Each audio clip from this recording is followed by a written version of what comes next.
Hello teachers, how are you? I hope अच्छे होंगे आप लोग। आज हमारा जो टॉपिक है वो ईवीएस से है।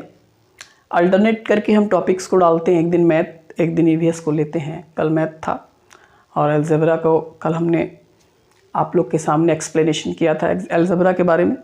आज हम लोग ईवीएस के बारे में देखेंगे और ईवीएस के जो इम्पोर्टेंट्स क्वेश्चंस हैं, अभी तक हम लोग 125 क्वेश्चंस अप्रॉक्स कंप्लीट कर चुके हैं।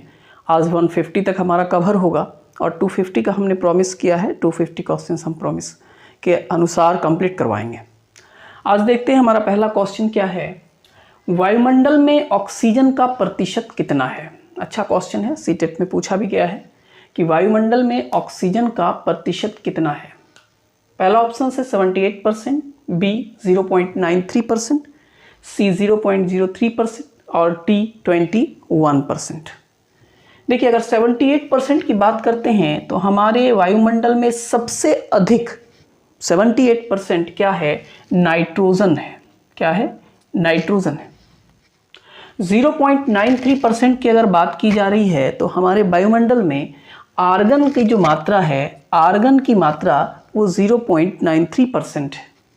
0.03% की अगर बात की जा रही है तो ये हमारे वायुमंडल में कार्बन डाइऑक्साइड की मात्रा है और 21% की अगर बात की जा रही है तो ऑक्सीजन की मात्रा हमारे वायुमंडल में 21% है। तो D is the right answer होगा।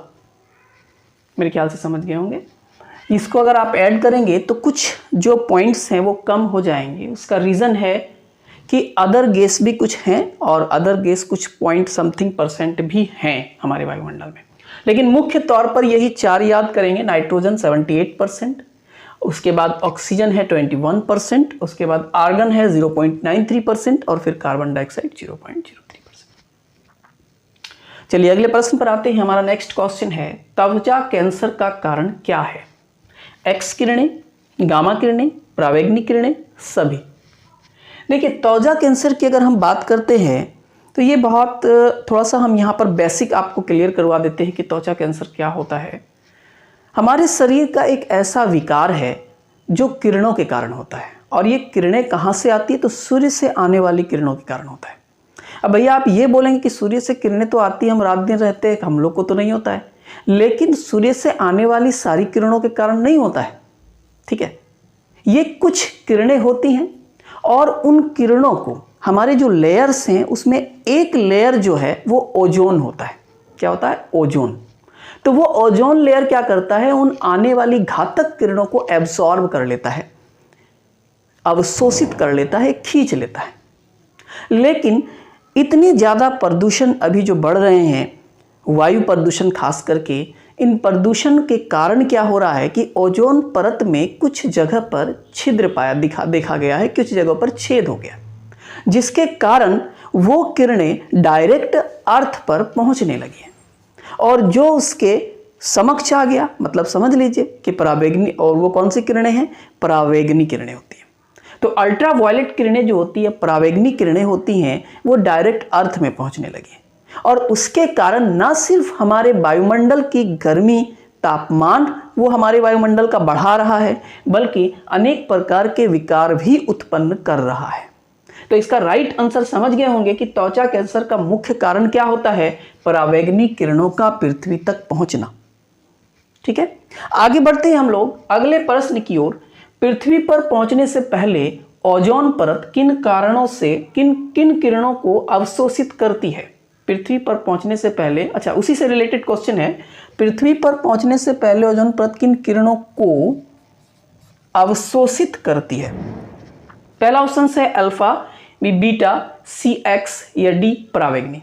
ये तो सारी किरणों का ही नाम है, अल्फा किरण, बीटा किरण, एक्स किरण या परावैंगनी किरण।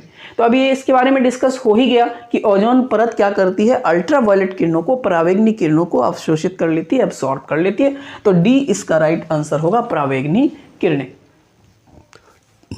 आज थोड़ी तबीयत ठीक नहीं थी, सुबह से परेशान थे, लेकिन फिर भी हम वीडियो, क्योंकि आज डेट भी आप लोग का लगभग फाइनल हो गया है सरकार की तरफ से कि 17 दिसंबर को आपका जो एग्ज़ाम है वो लिया जाएगा और इस वजह से प्रेशर आप पर ज़्यादा होगा और आपसे ज़्यादा प्रेशर मुझ पर है कि मैं साइंस और एक्चुअली जो मैथ में लेकर चला हूँ इसको सिलेबस को जल्दी से जल्दी कवर करें, ताकि बाकी जो इंग्लिश के भी कुछ चैप्टर में कुछ इंपॉर्टेंट फैक्ट्स करवाऊंगा और इसके साथ साथ इंग्लिश के साथ साथ जो अदर सब्जेक्ट भी रहेंगे थोड़े बहुत उनको भी कराने की कोशिश करेंगे हम।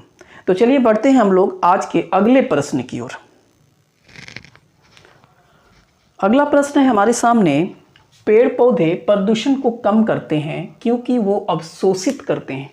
Options A sulphur dioxide, B carbon dioxide, C nitrogen या डी मीथेन। अब जरा बताएं कि पेड़ पौधे प्रदूषण को कम करते हैं। तो हम लोग जानते हैं कि जब भी प्रदूषण की बात होती है तो हम लोग ये कहते हैं कि पेड़ पौधे अत्यधिक मात्रा में लगाएं। जितना अधिक मात्रा में आप पेड़ पौधे को लगाएंगे उतना ही क्या होगा, प्रदूषण कम होगा। तो पेड़ पौधे प्रदूषण को कम कैसे करते हैं ये जरा बताइए, किसको अवशोषित करते हैं वो।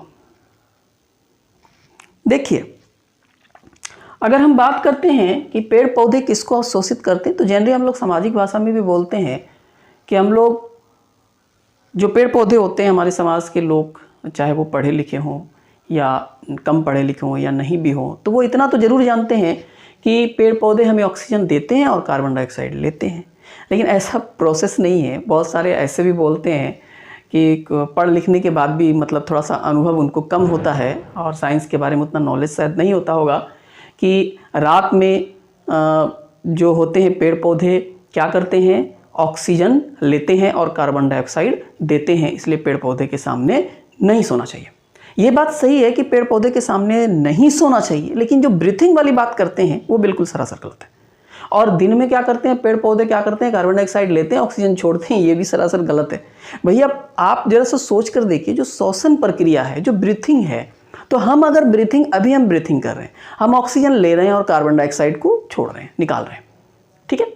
अब इस प्रोसेस में क्या रात में हमारा प्रोसेस अलग हो जाएगा, चेंज हो जाएगा, दिन में प्रोसेस अलग होगा? ऐसा नहीं होता है। प्रोसेस सेम रहता है, जैसे हमारा रहता है वैसे उनका भी रहता है। भोजन प्रक्रिया बनाने के कारण ही ऑक्सीजन का उत्पन्न होना वो एक प्रोसेस है जो हम आपको नेक्स्ट क्लास में 7 और 8 में इसके बारे में डिटेल्स से हम आपको बताएंगे। अभी फ़िलहाल इतना जान लें कि जब भी पेड़ पौधे प्रदूषण को कम करने की बात आएगी या ग्लोबल वार्मिंग की बात आएगी कि अर्थ को गर्मी, अर्थ इतना जो गर्म हो रहा है तो उसके पीछे रीज़न क्या है, तो कई गैसेस होते हैं, लेकिन मुख्य गैस की भूमिका जो होती है वो कार्बन डाइऑक्साइड की होती है। तो B is the right answer. क्या क्या जो पेड़ पौधे होते हैं वो क्या करते हैं, कार्बन डाइऑक्साइड को अवशोषित करते हैं, और अगर नहीं अवशोषित करेंगे तो कार्बन डाइऑक्साइड की मात्रा बढ़ जाएगी और बढ़ रही है। पेड़ पौधे की कटाई हो रही है, पेड़ पौधे नहीं होने के कारण, कमी होने के कारण कार्बन डाइऑक्साइड की मात्रा बढ़ रही है, और कार्बन डाइऑक्साइड की मात्रा बढ़ने के कारण ही ग्लोबल वार्मिंग हो रही है, ठीक है। इसके साथ साथ और भी कई गैस सहायक हैं, लेकिन हम मुख्यतः की बात कर रहे हैं, ठीक है, समझ गए होंगे। आगे बढ़ते हैं अगले प्रश्न पर। कीटनाशक के अत्यधिक इस्तेमाल से होगा वायु प्रदूषण, जल प्रदूषण, ध्वनि प्रदूषण या सभी? तो मुख्य तौर पर अगर हम कीटनाशक की अगर बात करते हैं तो कीटनाशक क्या होता है? कीटनाशक होता है कि जब हम फसल वगैरह तैयार करते हैं तो फसल वगैरह में कीड़े लग जाते हैं जिसके कारण फसल को नुकसान होता है। उस समय हम फसलों में क्या डालते हैं, कीटनाशक दवाइयाँ होती है उसको डाल देते हैं। तो उससे क्या होगा आप बता सकते हैं? वायु प्रदूषण? नहीं, वायु प्रदूषण नहीं होगा। ध्वनि प्रदूषण तो बिल्कुल ही नहीं होगा। तो सभी की तो बात ही खत्म हो गई। तो मुख्य तौर पर क्या हो जाता है, जल प्रदूषण होता है। कीटनाशक के इस्तेमाल, अत्यधिक इस्तेमाल से जल की समस्या, जल में प्रदूषण उत्पन्न होता है। अगला प्रश्न है, विश्व पर्यावरण दिवस कब मनाया जाता है? 5 नवंबर, 5 जनवरी, 5 जून, 5 सितंबर। तो विश्व पर्यावरण दिवस याद रखेंगे, बहुत इंपॉर्टेंट क्वेश्चन है, सीटेट में पूछा भी गया है इस क्वेश्चन को। तो विश्व पर्यावरण दिवस कब मनाया जाता है? 5 जून को मनाया जाता है। विश्व पर्यावरण दिवस 5 जून को मनाया जाता है। आगे बढ़ते हैं हम लोग अपने आज के अगले प्रश्न की ओर। चलिए, अगला प्रश्न है हमारा क्वेश्चन नंबर 7। निम्न में कौन वायु प्रदूषण का एक उदाहरण है? तो वायु प्रदूषण ऐसा प्रदूषण जो वायु के साथ जाकर मिक्स होकर वायु को पूरी तरह प्रदूषित कर देता है, वो वायु प्रदूषण कहलाता है। तो वो उसमें से बहुत सारी गैसें होती हैं जो वायु के साथ जाकर मिक्स होती हैं, मिश्रित कर जाती हैं। तो उसमें से क्या हो सकता है? पहला ऑप्शन है फैक्ट्री से निकलने वाला धुआं। तो बिल्कुल सही है कि फैक्ट्री से निकलने वाला जो धुआं होता है वो वायु के साथ वायुमंडल में क्या होता है, मिश्रित हो जाता है, जिससे वायु क्या होती है, प्रदूषित हो जाती है। तो बिल्कुल सही है। दूसरा है वाहनों से निकलने वाला धुआं, ये भी बिल्कुल सही है। वाहन से जो हानिकारक धुआं निकलता है वो धुआं क्या होता है, वायुमंडल में मिश्रित हो जाता है वायु के साथ और वायु को प्रदूषित करता है। तो ये भी सही है। और तीसरा है लकड़ी के चारकोल से निकला हुआ धुआं। तो धुआं तो भाई चाहे लकड़ी से निकले, वाहन से निकले या फैक्ट्री से निकले, तो धुआं तो पूरी तरह से प्रदूषित करता ही है वायु को। तो इसका मतलब है कि इसका राइट आंसर क्या हो जाएगा, डी होगा सभी। आगे बढ़ते हैं अगले प्रश्न पर। निम्न में कौन विश्व उष्मायान का कारण है? प्रश्न क्या है, कौन विश्व उष्मायान का कारण है? उष्मायान मतलब जो अभी हम लोग बात कर रहे थे, थोड़ी देर पहले डिस्कसिंग कर रहे थे ग्लोबल वार्मिंग की। तो ग्लोबल वार्मिंग जो हो रहा है तो उसका मुख्य कारण क्या है, क्यों ग्लोबल वार्मिंग है? तो ये भी मैंने बता दिया था आपको कि ग्लोबल वार्मिंग क्यों हो रहा है। क्योंकि हम पेड़ पौधे की कटाई कर रहे हैं। पेड़ पौधे की कटाई के फलस्वरूप क्या होता है कि पेड़ पौधे क्या होते हैं, प्राकृतिक जो नेचुरल जो गैसें होती हैं उन गैसों को क्या करते हैं, एब्जॉर्ब कर लेते हैं और वायु को ग्लोबल वार्मिंग से बचाते हैं, अर्थ को ग्लोबल वार्मिंग से बचाते हैं। पर हम जैसे जैसे कटाई करेंगे तो ग्लोबल वार्मिंग बढ़ती जाएगी। तो यहाँ पर भी है विश्व उष्मायान का कारण क्या है, तो उसका कारण क्या हो सकता है, वायु प्रदूषण, भी मृदा प्रदूषण या जल प्रदूषण या सभी। तो इसका सिंपल रीजन है वायु प्रदूषण। वायु प्रदूषण के कारण ही विश्व उष्मायान होगा। ठीक है, ग्लोबल वार्मिंग। निम्न में कौन पर्यावरण के लिए हानिकारक है? प्रश्न है कि निम्न में कौन पर्यावरण के लिए हानिकारक है? ए कागज, बी कपड़ा, सी धातु और डी प्लास्टिक। अब आप ये आंसर तो जान गए होंगे कि हम कहना क्या चाहते हैं कि पर्यावरण के हानिकारक कौन है। तो इसका राइट आंसर क्या होगा, देखिए इसका राइट आंसर डी हो जाएगा, प्लास्टिक। लेकिन प्लास्टिक हानिकारक क्यों है, तो जरा जान ले कि प्लास्टिक कितना हानिकारक होता है। हम लोग जो आराम से जाते हैं हाथ हिलाते हुए दुकानों में जाते हैं, बकेट ले जाने में या झोला ले जाने में जो हम लोग को शर्म या झिझक महसूस होती है, उसका खामियाजा कहीं ना कहीं हम लोग बहुत बुरी तरह भुगतते हैं और भुगत रहे हैं। अब इसका रीज़न थोड़ा सिंपल आप समझ लीजिए कि क्या इसका रीज़न होता है। जैसे प्लास्टिक में सामान वगैरह जो हम लाते हैं दुकानों से, जो भी सामान आप लाते हैं, खाने पीने की सामान, खाने पीने की चीज़ें, तो प्लास्टिक आपको पता है कि किसका बना होता है? प्लास्टिक सीसा से बना होता है, कैडमियम से बना होता है, पारा से बना होता है। पारा, कैडमियम, सीसा जैसी चीज़ों का इस्तेमाल प्लास्टिक बनाने में किया जाता है। ठीक है, अब जब ये चीज़ें आपको पता है कि ये कैंसर का एक बहुत बड़ा कह सकते हैं कि द्योतक है, इससे कैंसर जैसी बीमारियां उत्पन्न हो सकती हैं, हमारी इम्यूनिटी सिस्टम को ये डाउन कर सकता है, लाइफ टाइम हमें ये क्या कर सकता है, विकलांगता की कगार पर भेज सकता है। इसमें इतनी ताकत होती है प्लास्टिक में। इसलिए आप लोग से रिक्वेस्ट है, आज वीडियो भी बना रहे हैं, आप लोग को पढ़ाते पढ़ाते एक रिक्वेस्ट भी है कि अपने बच्चों के लिए, अपनी सेफ्टी के लिए आप लोग प्लास्टिक का इस्तेमाल ना करें, बहुत घातक होता है। बिल्कुल जो भी सामान लेने जाएं तो आप झोले का इस्तेमाल करें, ठीक है, बकेट का इस्तेमाल करें, प्लास्टिक का इस्तेमाल बिल्कुल ना करें। अब ये प्लास्टिक क्या होता है, पर्यावरण के लिए दूषित है, तो बिल्कुल पर्यावरण के लिए दूषित है। जब प्लास्टिक को हम आते हैं आराम से लाते हैं सामान, और फिर प्लास्टिक से सामान लेने के बाद फिर हम लोग क्या करते हैं, आराम से फिर उसको जिधर में तिधर फेंक देते हैं।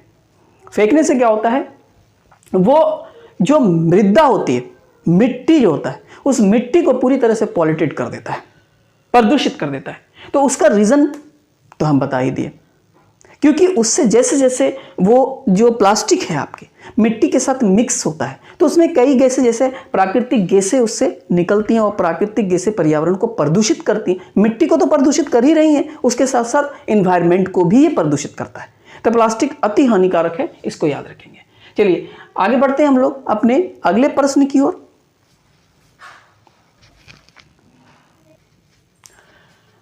तो आगे बढ़ते हैं हम लोग, और आज का हमारा अगला प्रश्न है, भोजन बनाने का कौन सा तरीका सही है?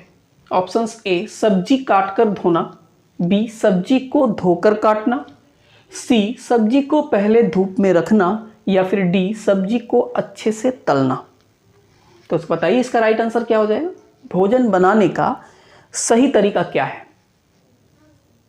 बिल्कुल सही है, सब्जी को धोकर काटना सबसे सही तरीका होता है। पहले आप सब्जी को अच्छे से धो लें, उसके बाद काटें, क्योंकि सब्जी को काटने के बाद जब धोते हैं तो उसमें बहुत सारे फाइबर्स में जो मिनरल्स या विटामिन्स वगैरह उसमें पाए जाते हैं, वो क्या हो जाते हैं, कम हो जाते हैं। आगे बढ़ते हैं अगले प्रश्न पर। किन पक्षियों के समूह को संसद कहा जाता है? ऑप्शन ए उल्लू, बी कौआ, सी कोयल या फिर डी तोता। तो ये याद रखिएगा, अच्छा क्वेश्चन है। पक्षियों के समूह को संसद, किन पक्षियों के समूह को संसद कहा जाता है? तो उल्लुओं के समूह को संसद कहा जाता है। ठीक है। अगला प्रश्न है, आयरन की कमी से कौन सा रोग होता है? घेंगा, बी एनीमिया, सी रिकेट्स या फिर डी कोई नहीं। घेंगा की जहां तक बात करते हैं तो घेंगा आयोडीन की कमी से होता है, ये याद रखिएगा। आयोडीन की कमी से घेंगा होता है। दूसरा एनीमिया, तीसरा है रिकेट्स। देखिए, एनीमिया को हिंदी में रक्तलापता भी कहते हैं। ठीक है। और एनीमिया में होता क्या है? अच्छा, घेंगा में क्या होता है? घेंगा में क्या होता है, एक टाइप का गलगंड वगैरह, गले में एक टाइप का गांठ आ जाता है घेंगा में। ठीक है। और एनीमिया में क्या होता है? आयरन की कमी, मतलब आयरन की कमी के कारण ही एनीमिया होता है। और रक्तलापता का अर्थ क्या हो जाता है? रक्त की कमी हो जाना। जब आपके शरीर में ब्लड की कमी हो जाती है तो वो एनीमिया जैसी बीमारियों से आप ग्रसित हो जाते हैं। और ये ज़्यादातर स्त्रियों में, ऐसा नहीं कि पुरुषों में नहीं होता है, लेकिन ज़्यादातर ये जो बीमारी होती है वो स्त्रियों में पाई जाती है। और कब होती है? तो प्रसव के दौरान या प्रसव के बाद ये समस्या हो सकती है। ठीक है। तो मुख्य तौर पर क्योंकि ब्लड की कमी तो हो ही जाती है शरीर में, तो एनीमिया जैसी बीमारी आपके सामने आ सकती है। अगर ये बीमारी हो जाती है, जैसे आयोडीन का, अगर घेंगा की प्रॉब्लम होती है तो आयोडीन का आप इस्तेमाल करते हैं। अगर एनीमिया जैसी समस्या हो जाती है तो इसके लिए आप क्या करेंगे? आंवला का इस्तेमाल कीजिए। आंवला का इस्तेमाल कर सकते हैं। और क्या? गुड़ का इस्तेमाल कर सकते हैं। और किसका इस्तेमाल? हरी पत्तीदार सब्जियों का इस्तेमाल कर सकते हैं। हरी सब्जियों का इस्तेमाल कर सकते हैं। इन सब से आपको एनीमिया की जो प्रॉब्लम है वो दूर हो जाएगी। तीसरा, अच्छा समझ लीजिए, जब बेसिक बता रहे हैं ये तो समझ ही गए होंगे कि आयरन की कमी से कौन सा रोग होता है, तो एनीमिया होता है। तीसरा है रिकेट्स की। अगर हम बात करते हैं तो रिकेट्स एक ऐसी बीमारी होती है जिसमें हड्डियां बहुत कमजोर हो जाती हैं। हड्डियां कमजोर हो जाती है, ज़्यादातर बच्चों में होता है रिकेट्स। और हड्डियां कमजोर हो जाती हैं, और अगर इसको हमको दूर करना है तो मुख्य तौर पर इसके लिए हमको कैल्शियम का इस्तेमाल करना पड़ता है। किसका? कैल्शियम और फास्फेट का इस्तेमाल करने से ये प्रॉब्लम हमारी सॉल्व हो जाएगी। कैल्शियम, ठीक है, कैल्शियम प्लस फास्फेट का अगर इस्तेमाल करें तो हमारी रिकेट्स जैसी समस्याएं दूर हो जाएंगी। ये कुछ बेसिक जानकारियां थी, आपको समझ में आ गया होगा। आगे बढ़ते हैं हम लोग अपने अगले प्रश्न की ओर। रहना चाहिए ना। अगला प्रश्न देखिए, क्वेश्चन नंबर 13। ग्रामीण क्षेत्रों में घरों के फर्श को गोबर से लेपा जाता है।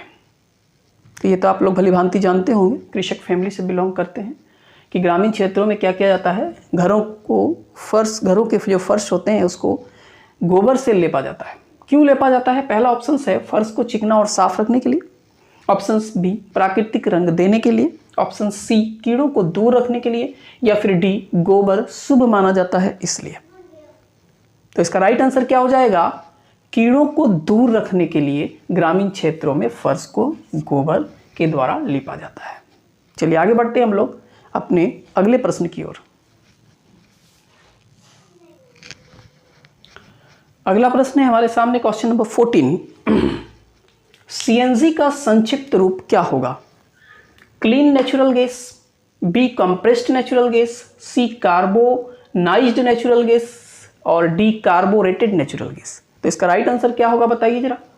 CNG, C compressed and natural, G gas, compressed natural gas इसका राइट आंसर हो जाएगा। सीएनजी का फुल फॉर्म। सीएनजी का इस्तेमाल कहाँ किया जाता है? ये लोग आप लोग अच्छे से जानते होंगे कि ज़्यादातर मेट्रो सिटी वगैरह में या बड़े शहरों में अब सीएनजी आ चुका है। छोटे शहरों में अभी नहीं आया है सीएनजी, लेकिन सीएनजी का इस्तेमाल ज़्यादा मात्रा में होने लगा है।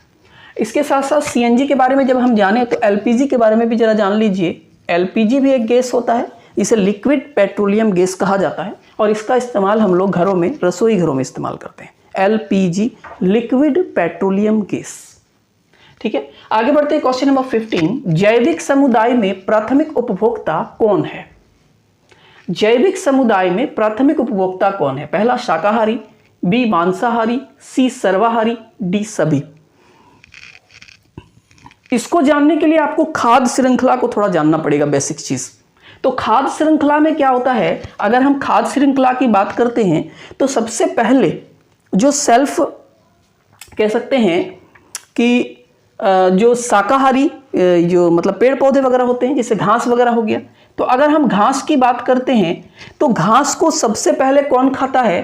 तो घास को टिड्डा खा जाएगा। क्या खा जाएगा? टिड्डा खा जाएगा। और टिड्डा को कौन खा जाएगा? टिड्डा को सांप खा जाएगा। और सांप को कौन खा जाएगा? तो सांप को गिद्ध खा जाएगा। यह हमारा क्या हो जाता है? खाद्य श्रृंखला हो जाता है। तो सबसे प्राथमिक की बात की जा रही है, तो जैविक समुदाय में यह प्राथमिक हो गया, ये द्वितीयक हो गया और ये तृतीयक हो गया। तो प्राथमिक का नेचर कैसा होगा? शाकाहारी। ये घास खा रहा है तो ये शाकाहारी ना हुआ, ये मांसाहारी हो जाएगा, है ना। तो ये शाकाहारी हो गया, टिड्डा क्या हो गया? शाकाहारी। तो समुदाय में प्राथमिक उपभोक्ता की बात करा जा रहा है, तो राइट आंसर क्या हो जाएगा? शाकाहारी हो जाएगा। ठीक है, समझ गए होंगे। नेक्स्ट क्वेश्चन है क्वेश्चन नंबर 16। बिहार का पहला डॉल्फिन अभयारण्य कहां पर है? बिहार में डॉल्फिन अभयारण्य की शुरुआत हो चुकी है। डॉल्फिन अभयारण्य है बिहार में, ठीक है, और प्रथम डॉल्फिन अभयारण्य भी कह सकते हैं इसको। तो ये कहाँ खोला गया है? तो ये हमारे बिहार के भागलपुर जिले में खोला गया है। और डॉल्फिन अभयारण्य का मतलब भी समझ रहे होंगे आप, नहीं समझे तो समझ लें कि डॉल्फिन अभयारण्य का मतलब होता है जहां पर डॉल्फिन को संरक्षित किया जाता है। ठीक है, तो ये हमारे भागलपुर जिला में, और भागलपुर जिला के किस जगह पर? तो विक्रमशिला में डॉल्फिन अभयारण्य बनाया गया है। ठीक है, आगे बढ़ते हैं हम लोग अगले प्रश्न की ओर। अगला प्रश्न क्वेश्चन नंबर 17। बिहार में कांवर झील पक्षी अभयारण्य कहां स्थित है? ए मुंगेर, बी पश्चिम चंपारण, सी बेगूसराय और डी सारण। तो इनमें से राइट आंसर क्या हो जाएगा? तो कांवर झील पक्षी अभयारण्य बिहार में बेगूसराय में स्थित है। ऑप्शन नंबर सी बिल्कुल राइट।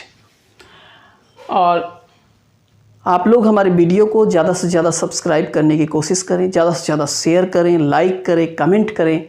आप लोग को बार बार हम यही कहते हैं कि भैया ये जो चैनल है हम पूर्णतः फ्री बनाना चाहते हैं, इसमें कोई फीस हम नहीं रखेंगे। बस मेरी फीस आप लोग का सब्सक्राइब करना, आप लोग का कमेंट करना, आप लोग का दोस्तों में शेयर करना, यही मेरी फीस है।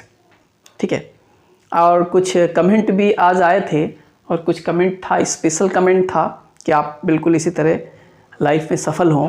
तो ये हम सफल हैं, हम सर्विस होल्डर हैं, हम सफल हैं।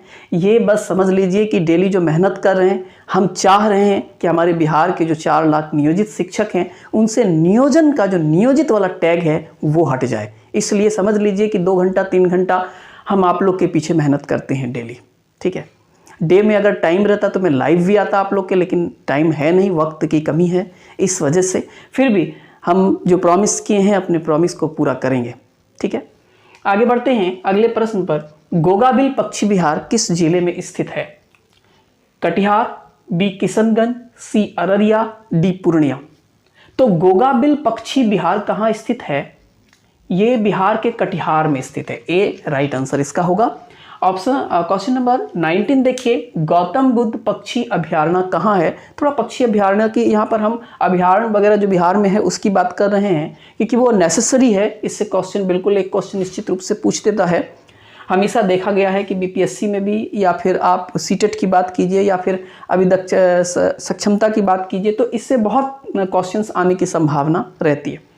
गौतम बुद्ध पक्षी अभयारण्य कहाँ है? तो गौतम बुद्ध तो आप जान ही रहे कि गौतम बुद्ध की अगर बात किया जाए तो गया इससे रिलेटेड है। तो गौतम बुद्ध पक्षी अभयारण्य भी जो है वो गया में ही स्थित होगा।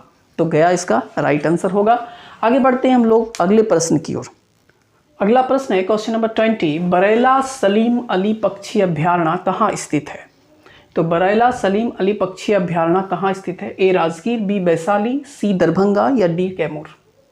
तो बिहार के वैशाली में स्थित है। बी राइट आंसर होगा इसका। बरेला सलीम अली पक्षी अभयारण्य कहाँ स्थित है? Question number 21। बिहार में राष्ट्रीय उद्यानों की बात हो रही है, राष्ट्रीय उद्यानों की संख्या कितनी है?